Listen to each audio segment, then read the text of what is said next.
詩云：第一，小虎又一次從梅花樁上摔了下來，膝蓋重重地合在堅硬的木樁邊緣，他咬緊牙關，額頭上滲出細密的汗珠，卻倔強地一聲不吭。小虎，今天就到這裏吧。師傅放下手中的鼓槌，看住這個才10歲的徒弟，你已經練了3個時辰了。不，師傅，我還能練。林小虎抹了把臉上的汗水，扶住木樁站起來。他的膝蓋已經青紫一片，褲子也磨破了，可他渾然不覺。夕陽的餘暉灑在武館的院子裏，將梅花樁的影子拉得老長。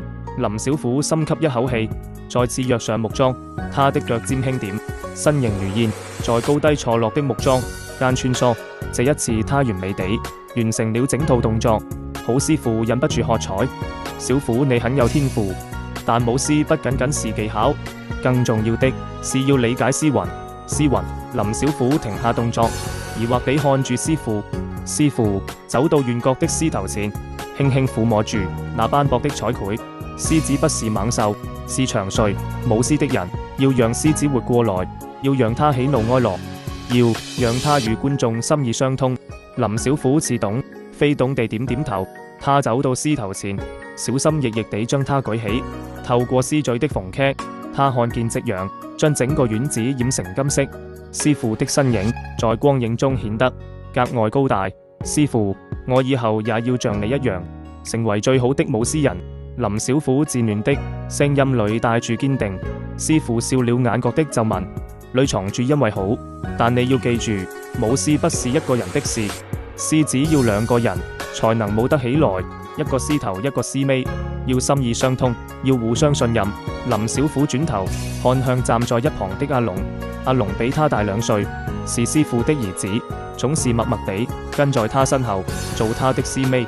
2個孩子相視一笑，在夕陽下拉鈎約定。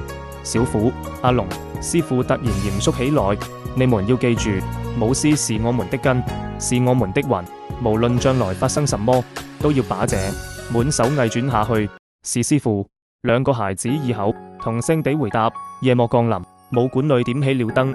林小虎抱住獅頭，看住師傅在燈下修補破損的獅皮，針線在師傅粗糙的手指間穿梭，將歲月的痕跡一針一線地縫進這件轉成了索待人的獅皮裏。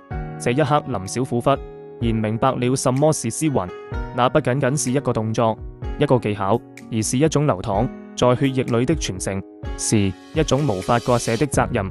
多年後，當林小虎站在國際舞獅大賽的舞台上，他依然記得那個黃昏，師傅的話語，阿龍的笑容，還有那件縫補了無數次的獅皮，都成為了他生命中最珍貴的記憶。